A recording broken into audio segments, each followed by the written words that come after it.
Well, it's finally come. The draw for the UEFA Champions League is coming back soon. Julien is here with me, and he's got a smile on his face because he knows we're starting with PSG first, Jules. And right before we started recording, you said, yep, good draw up against Atalanta. Why are you so happy about that one? Well, I guess first of all, because you avoid all the other big guns that you could have faced in the quarterfinals, playing Bayern Munich or Juventus, Real Madrid or City. The latest you can face them in the competition, always the better. Although I don't think it's a straightforward draw either. Atalanta, as we've seen this season, both in Serie A and the Champions League, are the best attacking side in Europe. They score goals for fun all the time. It won't be easy for PSG to play against them, but you will still think that the Parisian should be favourite, really, that they have enough talent with Neymar and with Mbappe especially and the others to overcome Atalanta, who lacks a bit of experience at that kind of games and that kind of stage of competition. So hopefully PSG can progress. And then if they do progress, Atletico Madrid or Leipzig in the semifinals for them, which some again would favor PSG to overcome these two teams, go straight to the final. So is this PSG's best chance? Are you feeling in your bones that PSG have the best chance to win this Champions League? No, it has to be really. I think the draw has been kind because, again, like you said, at Leipzig with no Timo Werner, very different team when he's not there, obviously, and Atletico who beat Liverpool and who are a very good team, again, very well disciplined, well drilled defensively, especially. But you think that PSG, with the talent they have going forward, could beat them. So again, you avoid the big boys until the final if you get there. And I think that's exactly what Leonardo and PSG wanted, really. So almost a perfect draw, really, considering the team that were there and the team that you will face in the quarters and potentially in the semis.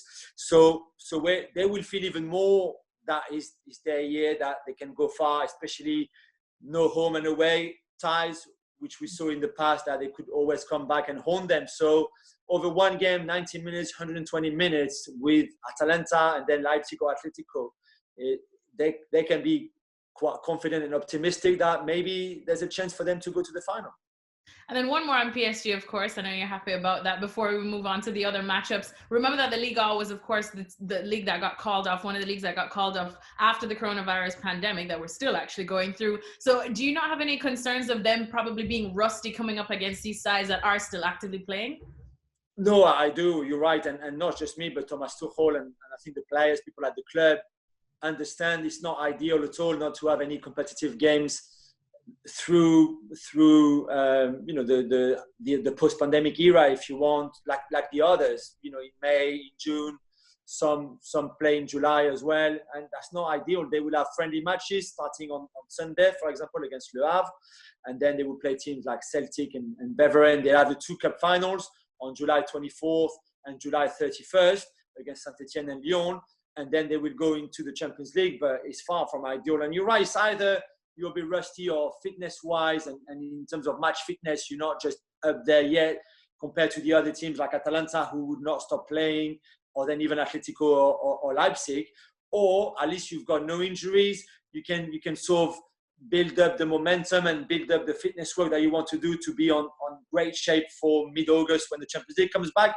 It's hard to say, but on paper, it looks like it's a disadvantage not to have had your league continuing and finishing like the others.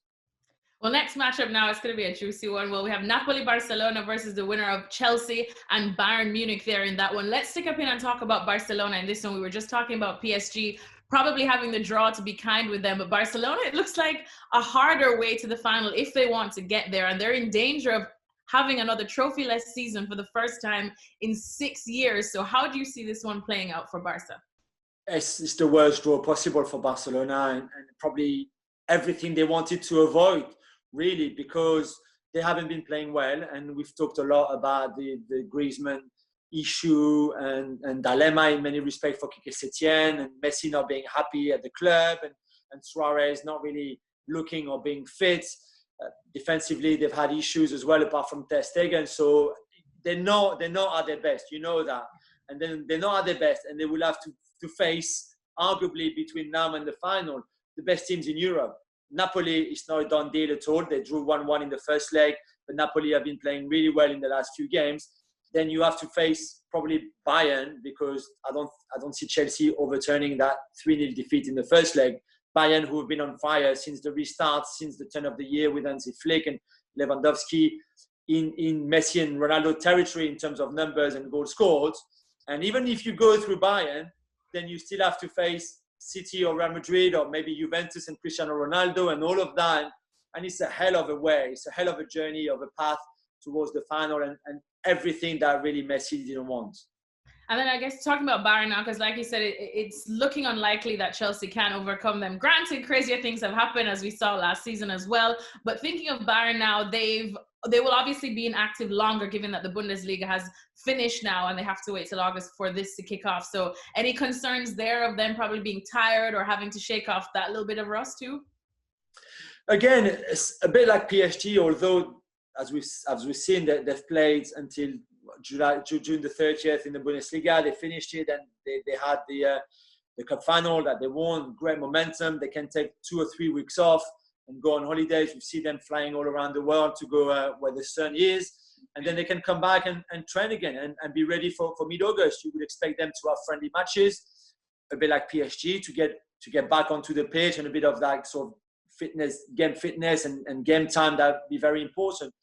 But they will be so confident that really it's a small break. It's a bit like their winter break. I don't think he will have any issue. I've got less worry about Bayern in terms of match fitness than for PSG, for example. And I don't think Bayern have much either. And then finally, Real Madrid versus Manchester City up against Lyon or Juventus. That's going to be a juicy one. Let's start with City, because they, of course, have a nice advantage in that tie against Real Madrid. So how do you see that one going? I think it's a stronger Real Madrid team than the one that they beat in February. There's no doubt. You see the momentum since the restart of La Liga, how solid they've been defensively, especially. But let's not forget, Sergio Ramos will be suspended for that game, and Sergio Ramos has been huge for Real Madrid since the restart. So you could expect City to go through, because City have been also playing well, despite the defeat at Southampton, for example. But they've been playing well since the resuming of the Premier League. So, but again, a bit like for Barcelona, it's the worst draw possible for City. Really, all the teams they wanted to avoid. You could have Cristiano, as we said, in the quarterfinals if they beat Lyon, and then you go into the semi-final and you play either Messi and Barcelona, or maybe even Napoli and Gattuso, or you play Bayern Munich and Lewandowski and all of that and everything we've just said before. So a hell of a draw for City. Again, to win the Champions League, you need to beat everyone, all the best teams anywhere on your way there. So I don't think, although they'd be disappointed because they could have had an easier draw, I think they say, okay, but this is our mission. We know exactly what we'll have to do and who we will have to beat to go all the way. But good luck to them, because that would be far from easy. And then looking at it now from the Juventus perspective, because we still know that this is why they brought Cristiano Ronaldo in. This is what they want. So again, it is looking like a tougher challenge for them to get through straight to the final, but you can't rule them out, can you? You can't rule them out, of course not. But again, this is same for Barcelona and Man City, the worst draw possible for them, because they will have to play all the top teams all the way to the final pretty much. And first they need to beat Lyon in the last 16-second leg. They lost 1-0 in France in the first leg. I think they can do that, no problem. They've been playing really well despite the defeat against Milan this week, 4-2, which was very uncharacteristic. But there was no Dybala, there was no Matthijs de Ligt either. And you would expect them to be back for the Champions League. Yeah, they would be there in the Champions League. So the only issue I have is about Mauricio Sarri. You know, this is all new for him as well. He's never been that far. He's never certainly won the Champions League. And I don't know how he will handle the pressure and the expectations and to play against those huge teams, play against Guardiola if they get to the quarterfinals, and so do City, then play against Messi and Barcelona or Bayern Munich in the semi-final if Juve gets there. That's my question mark. It's more of a Mauricio Sarri and how he will handle all of that more than the players, because they've got enough talent to win the Champions League this season.